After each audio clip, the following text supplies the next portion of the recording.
Nigerians woke up to painful new realities in the week when the price of fuel skyrocketed from 613 naira at the state-owned filling stations, NNPCL, to 897 naira per litre.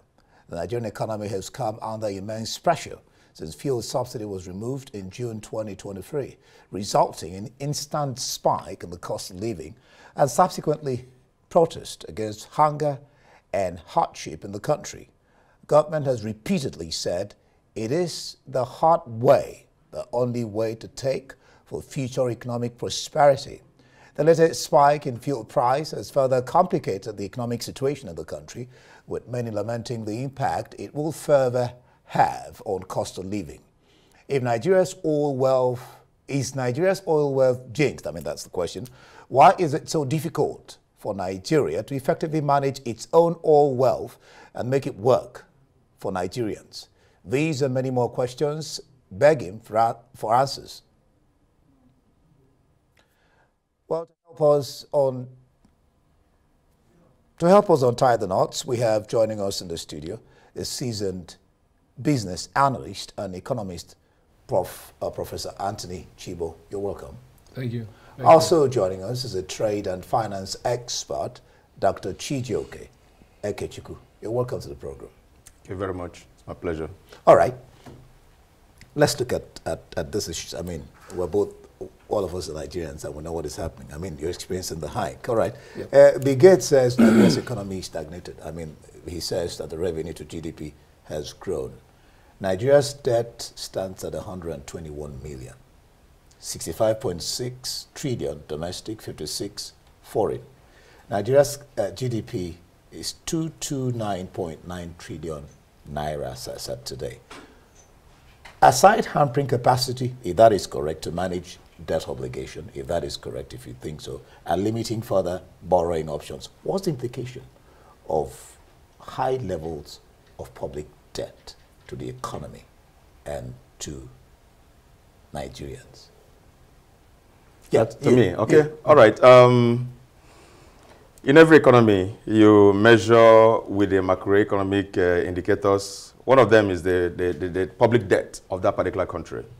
Many times we hear the debt to GDP is still not as high, which is, they will mention a good number of countries with a higher debt to GDP ratio. But you see, you need to know the sizes of these economies that they're measuring us with, because this is a country. Nigeria is just one country that has not been very productive. We used to be a lot more productive in the 80s and 90s.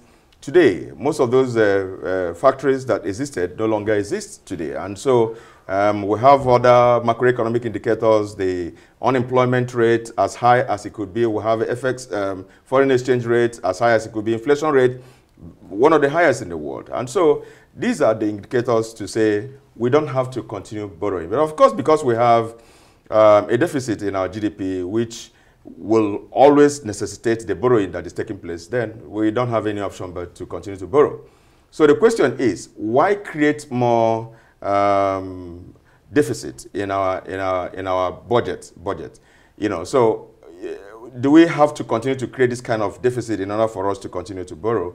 The answer is no. And if we borrow, what have we been doing with all the ones that we have borrowed, and what measures have we taken to measure the impact of those borrowings in the economy? And which sectors of the economy have we deployed them into? So these are the questions we need to ask. Obviously, the answer is the fact that we haven't done well with public debt. And you know what the debt service to budget is. And we know that we are not doing so well.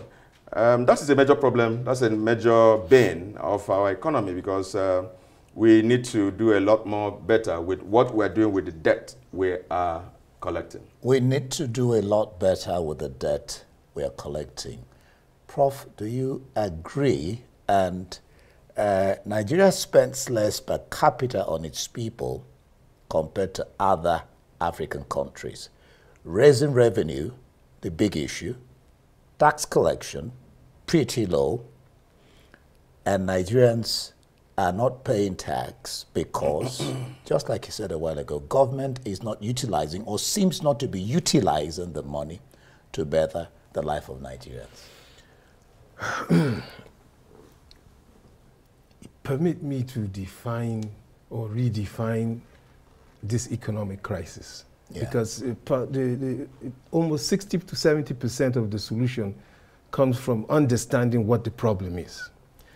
So yes, we're in an economic crisis, but we are first and foremost in a socio-political crisis. Socio-political crisis. Yes. And it is this socio-political crisis that is bringing about dire economic emergencies. Because what I'm about to tell you today offers solutions. What he's about to tell you today offers solutions, you know, redesign the economy, rebase the economy, introduce a new currency, which I will say, a new currency. There are many solutions, but you will find out that you've heard them somewhere before. And some of them have actually been implemented, which before. Yes. So the issue now is not for us to be academically economic in what we say. Yeah. The issue is to go to the bane of the problem. The crop of the problem is a socio-political problem in society. The social endemic corruption in society. Can I repeat that? Endemic in society corruption, which is bringing about a lack of political will to do the very things economically that will bring us out of any economic crisis. Logjam. And what is that? Excuse me? And what is that you think we should do, right, or that the leaders should do that they're not doing, yes, that will bring us out of this logjam? The first, it's not the first, but one thing that comes to my mind first is what is popularly known amongst economics as import substitution production. Import substitution production means please produce. You cannot consume your way out of an economic crisis. You can only produce your way out of an economic crisis. Haven't we said that for the objective? All right, I told you that. I told you.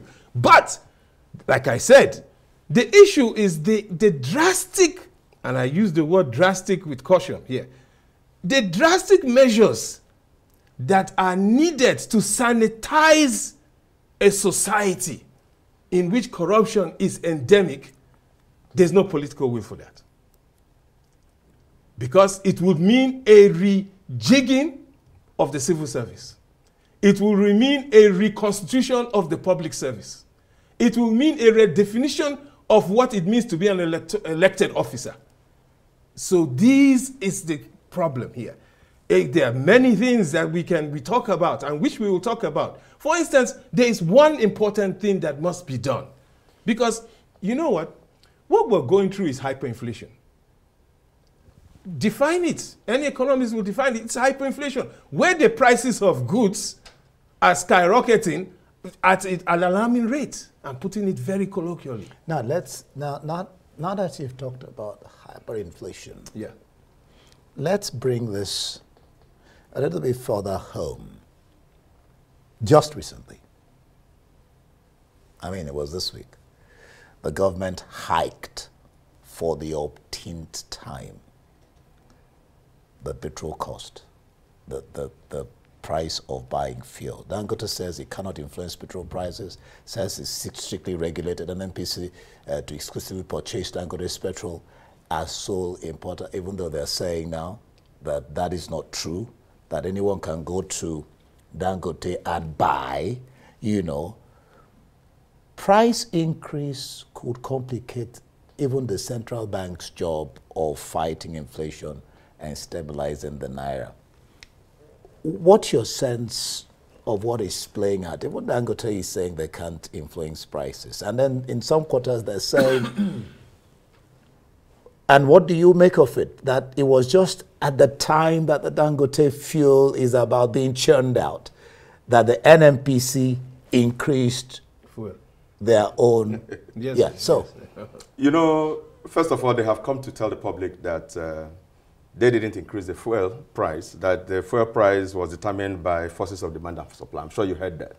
I didn't increase it. I don't know what they mean by okay. that. So that's why we're discussing it. Yeah. So they started by telling us that, and you know, when you have a product that is yours, we have the crude oil, and this is our product. We can actually decide that the price of crude oil that we're going to sell to Nigerians will be as low as 30 naira per liter. We can decide that because it's our product. It's our product. It's like you having enough food in your house. You have a bag of rice. You determine the quantity you take. You're not going to go to the market to buy that rice, because if you buy the rice, you say, oh, I bought this rice at the rate of so and so. This is the rice you already have. You take, you refine. You can decide to sell to your people to say, look, because of the economic situation you are finding yourselves in, we're going to sell to you at so rates. In fact, just like he's talking about political will, if there's political will, a lot of things will be solved. These things are doing, they're not rocket science. You know, they're not rocket science. You have to identify the drivers of this inflation. What are the major drivers? We already have this one already destroying the economy through the high price of petroleum products already before this increase. We're going to get there. So this is already, so why do we have to allow the increase to happen? So that political will should have said, no, this will never happen. We need to do, forget whether it is called subsidy or no subsidy. Call it anything. Reduce the price because this is our product. That's number one. You know, CBN, just like you mentioned, CBN has been making a lot of efforts to reduce inflation rates. They have been doing that, and you know that has also hiked interest rates all over the place. So borrowing money from any bank, which affects growth, development. Of course, because manufacturers have a problem borrowing at high interest rates. That's right. So with this happening, the increase in these petroleum products, increase in interest rate, increase in FX, all the increases. Then you talk about the socio-economic you mentioned, the fact that insecurity is all over the place. You can't move any product or goods and services anywhere. So these are the problems. Now, in the past, CBN has been using the monetary policy to try to tighten everywhere. We kept on saying, most of the other things causing inflation rate are outside your purview. You are not controlling them. These are things that are even outside the fiscal policy. They are not within the two areas. So we need to do, most of the countries we're copying don't have the kind of insecurity we have. Yeah. They don't have it. The countries we're copying have actually dealt with, I just came back from South Africa. Okay. You know, I was so excited to see that exchange rates were just about 16.8 something or 17 rand to $1. Do you understand? And I just said, but you needed to see the number of visitors coming in. And I just said, there's no way this country will have exchange rate problem, because all of us coming in were exchanging money, and their country must be awash with foreign currency. So what are we doing around those things for tourism that will bring people in? Tourism is just what, I met somebody there who asked me, they just went on a tour of Africa. And hey, he said, Nigeria, okay, they haven't completed their tour. They intend to come to bed. Where are the areas they can come to if they come to Nigeria? Where are the interesting places? It was a difficult question for me to answer because none. But we have. Oh, we do have. So tell me. There's Taraba there. there is. Which road are they going to use to go there? Oh, no, now you're talking about the logistics. Yes. The road safe? No, that's exactly what I'm saying. All right, and then this security. Yes. All right. Adeda Boshago, the EVC and NPCL, said in the midst of all this, he said, it was on our channel, he said Nigerians should brace for more fuel price hike. What's your sense of this statement, Prof? All things taken into account, inflation, high cost of living, the poverty level, and the effect of fuel increases on almost every aspect of the Nigerian life. It's sad. You see, there's a fundamental problem. There's a disconnect between government and the people, between government actions and the people. Every successful government in history, any successful country, has fluctuated between a capitalist system of economy and socialist, amalgamating both, sometimes very lucidly, depending on the situations you find yourself. Nigeria finds itself in a situation which was caused by itself, but we'll get to that.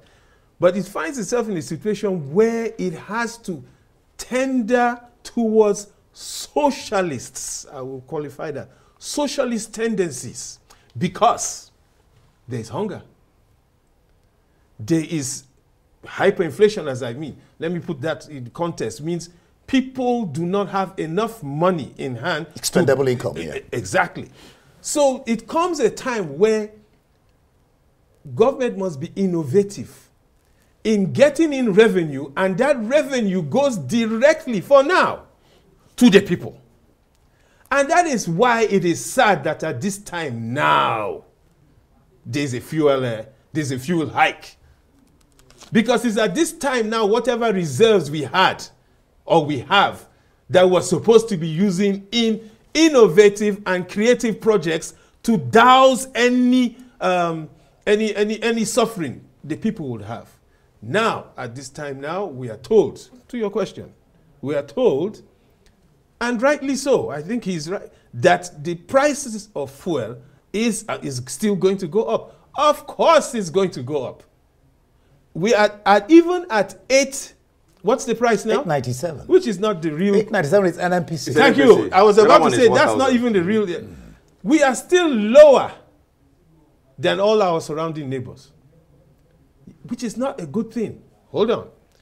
We don't have to be this high. No, we do not have to be this high. We need to go back to the history of our refineries and how the relationship between our fuel and our people. Nigeria saw its people as its children long time ago. And so the availability of fuel to the people was not at market price.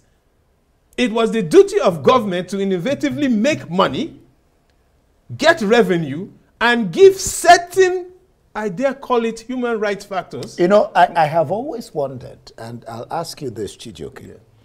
Yeah. When government make these decisions they make, and the president in China, I mean, Labour said that when they had that negotiation, the president, they wanted 250,000. The president said, if I give you 250, I'll increase the price of fuel.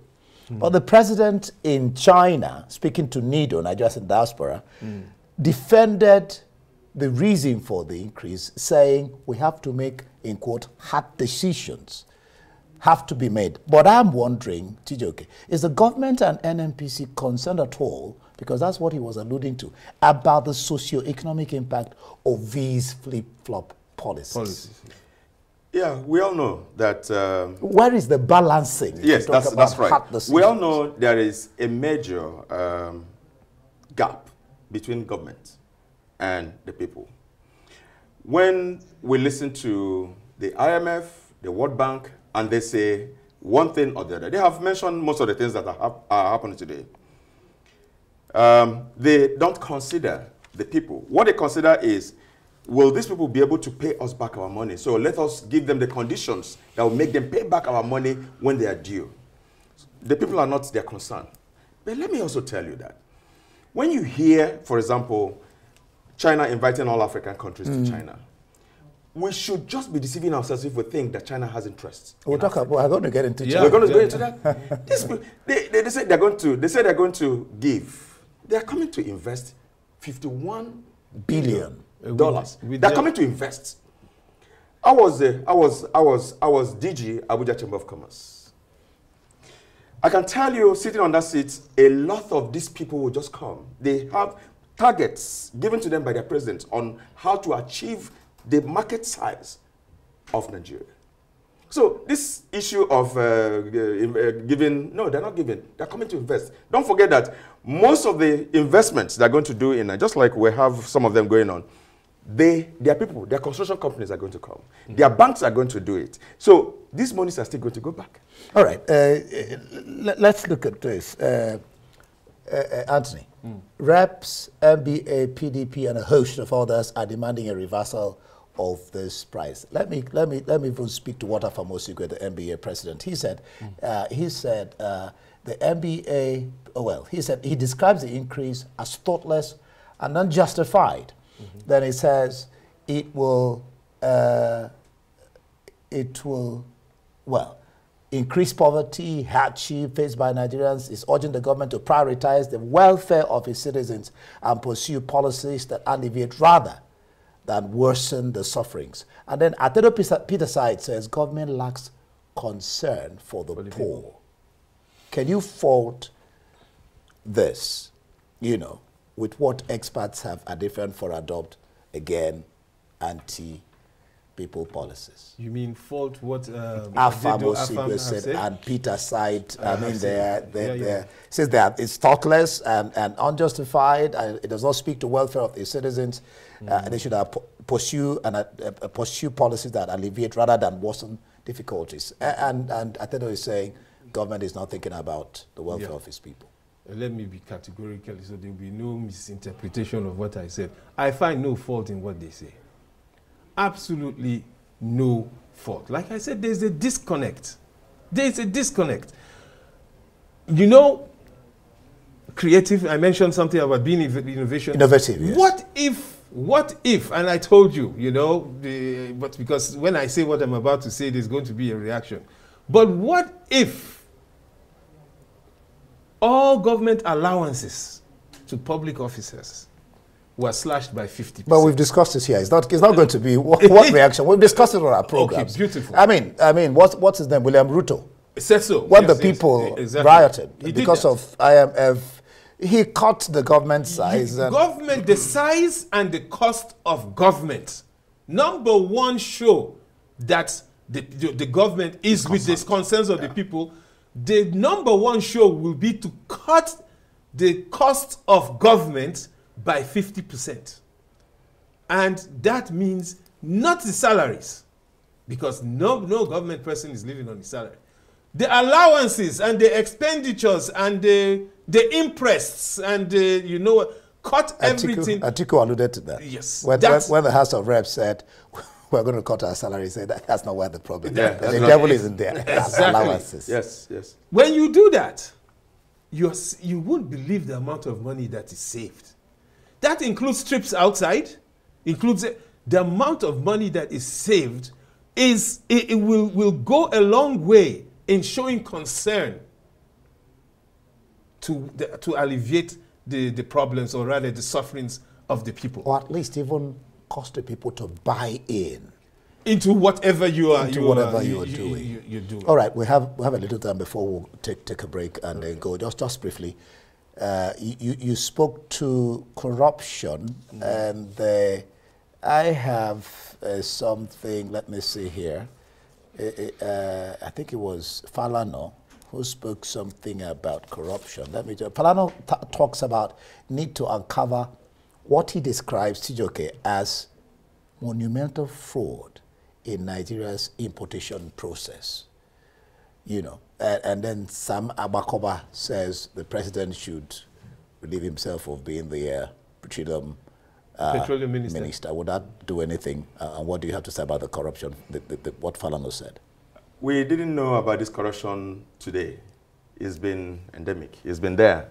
You imagine. Why can we not deal with it? Yes, it's to be also asking why have we not been able to deal with the corruption of the entire country? Now, we know the cases of people that have been with the EFCC and other regulatory bodies. We know the people who have these cases, and we know that these people are the people handling our affairs today in government, most of them. So, why do we have to allow this kind of thing? Because if you don't deal with, if somebody is a thief and you catch this thief. Buhari says if you don't kill corruption, corruption will kill. Of course. That's critical. So, if you don't do anything to any of these people, of course it will continue to. I mean, people already know that they can continue to exist without anything happening to them. So the first aspect of it is just to say no to corruption. And so what do? You start dealing with the people who you have been seen to be corrupt. and start dealing with them and start putting them behind the bars, everybody will sit up. It's not as if we cannot solve these problems. Political will. Political will. But you have to cleanse yourself first. First, Anthony, just briefly. Yeah. NNPC was founded at about the same time as successful global brands like Saudi Aramco, Petronas, and all of them. While these other companies have gone to even have fields all over the place, fields and refineries across the globe. Yes. How many years on? Only 40 refineries. They're not working up till today with the promises. I mean, Melekeri in 2019, I don't know whether you ever saw that video. I did. I wasn't in the country. That's before Baba's tenure runs out. The Port Harcourt refinery working. Never did. Look what we said recently. That by this weekend, yes, fuel will be everywhere. That in fact they have enough. That people should stop panic buying. What's your sense? Brother, look, there's a deep endemic corrupt virus in society. Now hold on. Anytime somebody talks about corruption, correctly people's minds go to stealing. Fine, that is correct too. But it extends more than that. There is tribalism. So, my society is such that anything I'm going to say here is listened to through the filters as to what my name is. Oh, yeah. You know, you asked the question, why can't we solve problems? Yeah. It's because we are not united in one resolve in anything. Yeah. Before the person evaluates the comment. Before whatever he's saying, if my name is Tunji, then everything that is heard is going to be heard through the filter of Tunji.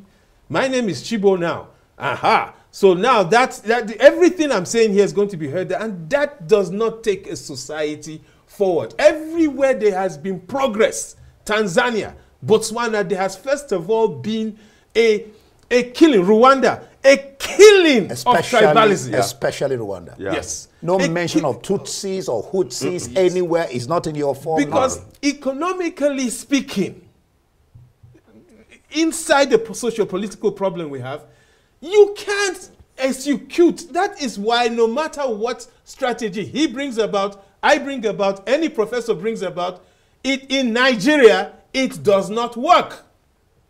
We are not one. We are not a country. So I'm sorry to be that direct, but that's it. Well, because a project needs what we call project management ethics. Now, how can there be project management ethics when the person that left there took, and now it is the turn of another person to come? Take. All right. And so you say now we should all be honest. Management ethics. Okay. We'll be back. That's the first phase or the first leg of this program. We're going to go on, take a breath and be back in a bit. Don't go. We'll continue discussion on the other side of the program.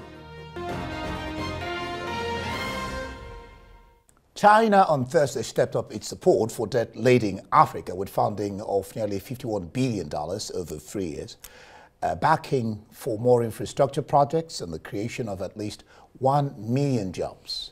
Now, the Asian country said it is ready to step up cooperation with Africa in industry, agriculture, infrastructure, trade and investment. President Xi Jinping told delegates from more than 50 African nations gathered in Beijing for the three-yearly Forum on China-Africa Cooperation Summit, FOCAC.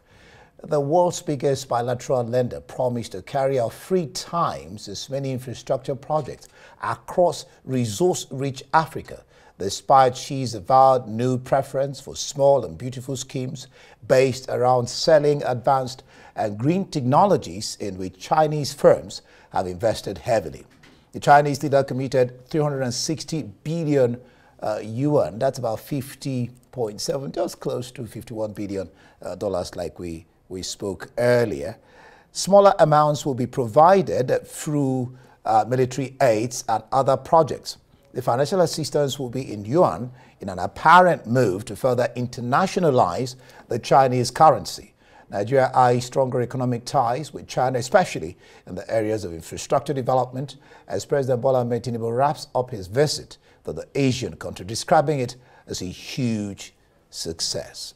Well, to help us take a look at the Chinese support to Africa and the likely benefits or implications, we still have with us in the studio our economic experts, Professor Anthony Chiko and Dr. Chiko Ekechukwu. Gentlemen, again, thank you for still being with me. Now let's switch gear to China. The FOCAC and the presidency just concluded that visit. China, Anthony, China says it will deepen ties with Africa in agri, investment, trade, and infrastructure. Africa-China trade partnership hits $280 billion. What does this in real terms, you know, mean for Africa as a whole and Nigeria in particular? I'm not excited. I will explain. I'm not excited about the China 51 billion investment program coming up. And these are my reasons. China has a plan for Africa.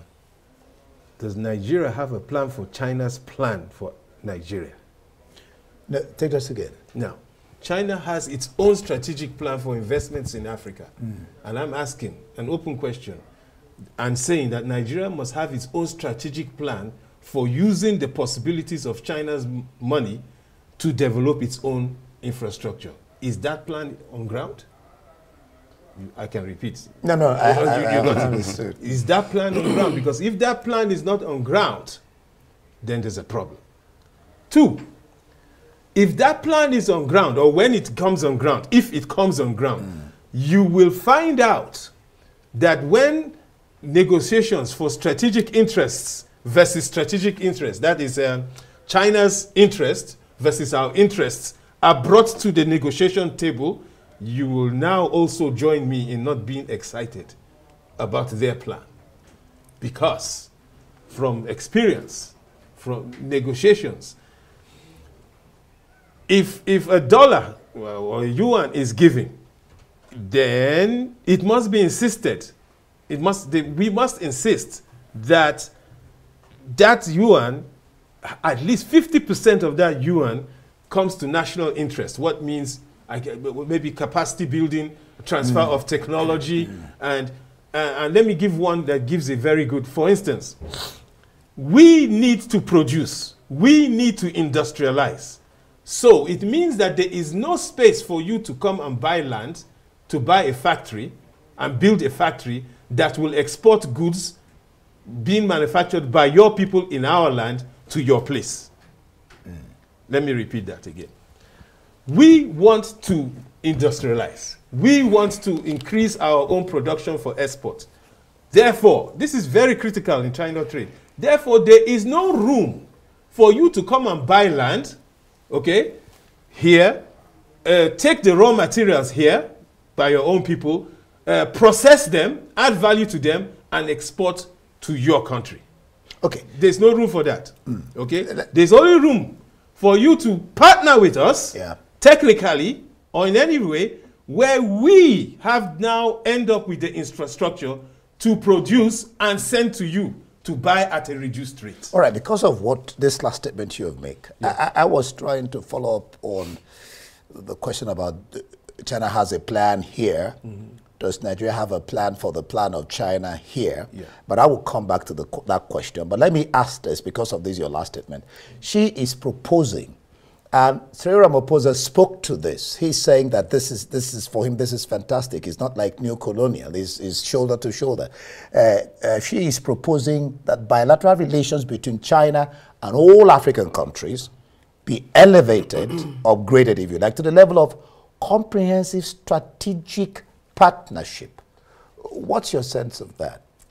That's what the partnership should look like. You know, when a particular country, one country, invites 50 countries into a discussion. First of all, if you ask me, I agree with him, there is no excitement here. First of all, I don't think it shows even enough respect. I can tell you, it doesn't show enough respect for Africa. One country, inviting heads of states of Africa. And they went. And they went in their own country. Yeah, because he who pays the piper takes the tone. So because they pay the piper, they will take the tone. But I can tell you, it's always about investments in Africa. It's always about investments in Africa. So let's also see that we benefit from this kind of engagement. We must benefit from this kind of engagement, and we must be also be able to look at it strategically to say, right now we have an unfavorable balance of payment and balance of trade with this country. What can we benefit? Because every other country is going to be thinking the same way. How do we take advantage of this particular? But that looks like we will get to it, because in many of the things that she said, it looks like that's what is happening. Let me just remind you that the last FOCAC was held, I think about 3 years ago, was held in Senegal. So they didn't go to China. I mean, that sounds good. Okay, but let me, because when you started, I want to take you up on this, then I'll go back to Anthony. Okay. President Xi, he said China and Africa should rally their populations together to become a powerful force for global peace, prosperity, and progress. While you can say this for China, can you say this for Africa? Is Africa, Nigeria, really rallying its people with the brain drain, lack of adequate primary health, burgeoning debts? What should Africa and Nigeria be doing, really, to rally its people, like China is saying? Yeah. Unfortunately, not much is happening with all the groups in Africa, AU, ECOWAS, and of course the AFCTA right now. Not much is happening from all those engagements. Mm-hmm. You see that it is easier to import things from Europe, from America, than to import from nearby neighbor of an African country.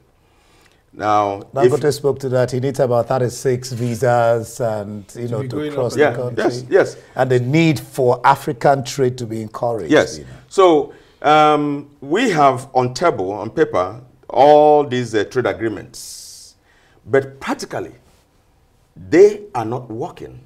The countries are not coming together to say these things must work. So when we cannot even trade with ourselves using a particular kind of currency, we can't even enter countries in Africa without visa. Europe is doing it. Europe, you go from one country to another if you are just a member of EU. So these are some of the things we need to do in order for us to have very good trade agreement implemented, bilateral air service agreements where you can even fly from Nigeria to another African country and fly back without, do you know the cost of going to Africa is just sometimes more than going to Europe? You know that? Just because of the fact that you have to go to some funny countries before you get to your destination. So these are the problems. Again, shipping lines, there's no direct shipping lines from one African country to another. I'll give you an example. Zambia produces probably the largest copper in the world. For you to buy copper, Zambia will have to export it to Europe. Then you buy from them. Zambia is just here within us. Why is it difficult for you to import from Zambia, straight from Africa, without going to Europe before the thing comes to you? It doesn't make sense. Yeah, it doesn't. Mm-hmm. So as Africans, again, we need to identify our common problems, common objectives, and harness the opportunities. You see, we get tired of hearing the potentials, the investment potentials, the raw material potentials, and those. Obi is a boy. When is going to be a man? Mm-hmm. So we've said that for many years, and right. We need to come together. Well, let me just quote this. It's going to take just some lines, but it sounds quite interesting to me. I don't know for you, Anthony, and maybe for you. It says, China will help implement 30 infrastructure projects in Africa, build a multimodal sea rail transport network that connects China's central and western regions to Africa, and deepen cooperation with the continent in local currency settlement and financial technology. Also under this action plan, 10 action plan, China will send 2,000 medical personnel and public health experts and 500 agricultural experts to implement 20 healthcare, malaria treatment programs, and so on and so forth, create 1 million jobs and provide 60,000 training opportunities with priority given to programs for women's empowerment and youth development. This sounds interesting. Thank you. Thank you. Thank you so much. This is what, I don't mean to be funny, but thank you. But before I say what I want to say, let me say something. How many times has she been to Africa? A lot of times. I think it has been in the last about 3-5 times. Yeah, recently. I mean, because of, I'm going to raise that issue because of what they're trying to do against the West. Good. And notice that the U.S. president has not been even once. So thank you, China. So I'm saying this so that everybody listening understands that we're all being objective. We're not being, emotional. So thank you, China. At least you're showing some concern. Some concerns. Let's say respect. Let's use the word respect. Yeah, not concern. You're showing some respect. Thank you, China.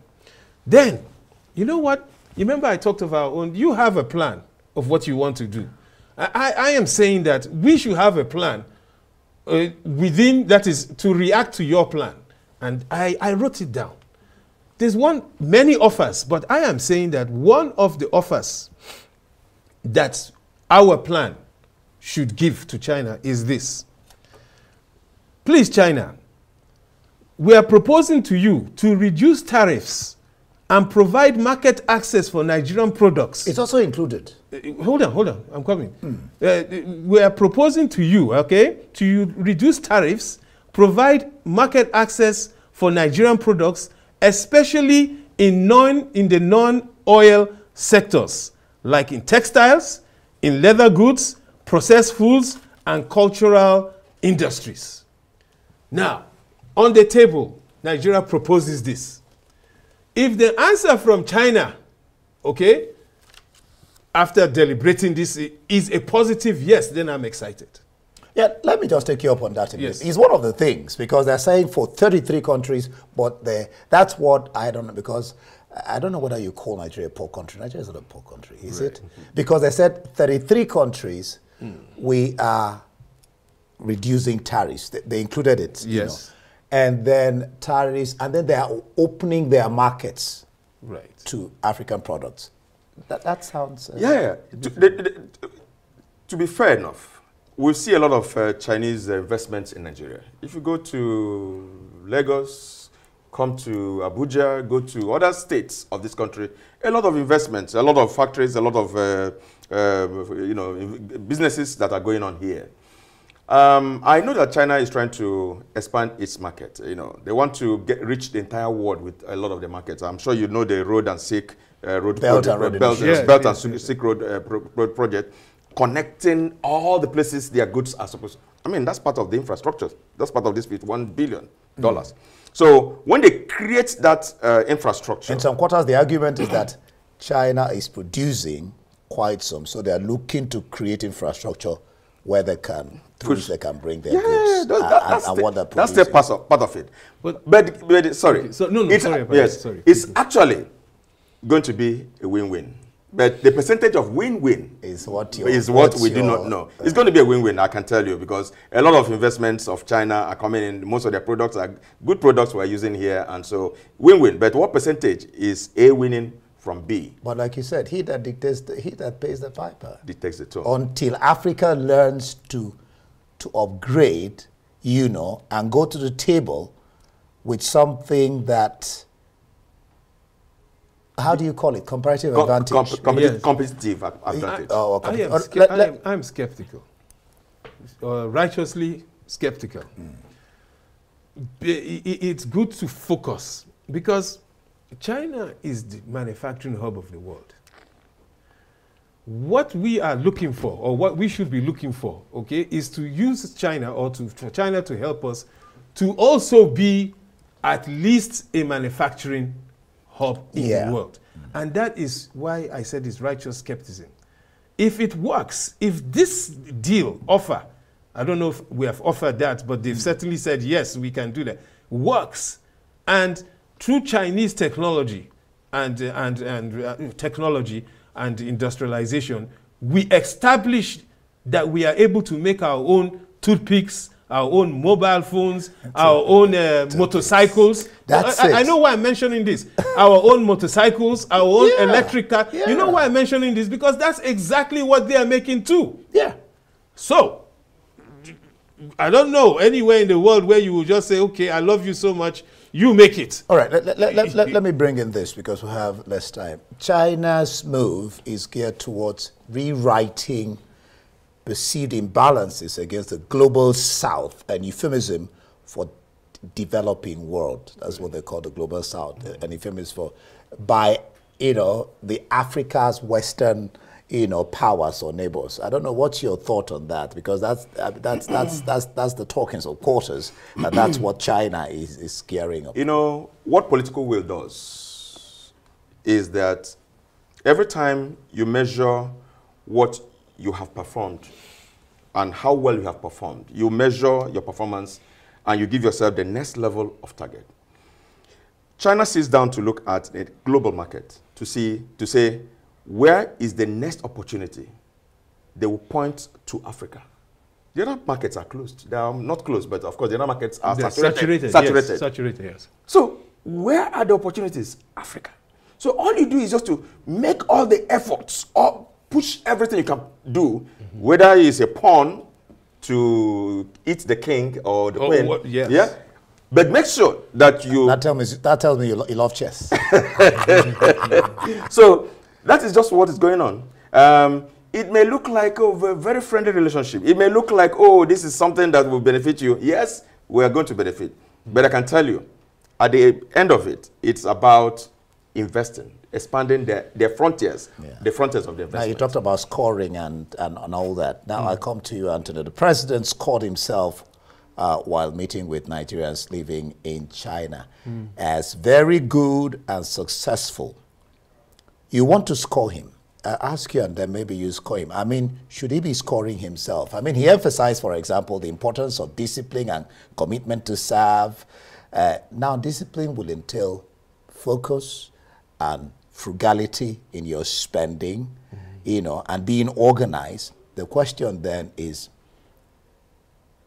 this regime, this administration or Nigeria conducting its affairs in such a way that you can say that they are disciplined? Has any regime done so? I think that's a good answer. I'm the one asking the question. Okay. I will answer, but I'm going to spread it. I think it was only Murtala, yes? General Murtala. Late Murtala. Before that and after that, to varying degrees, the governments, like I said, have been too expensive, and they've not been fiscally conservative.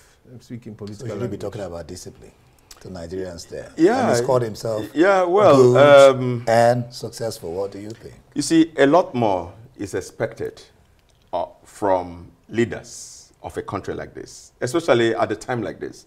A lot more is expected. Some level of frugality, some level of fiscal discipline, some level of discipline, some levels of removal or fight against corruption.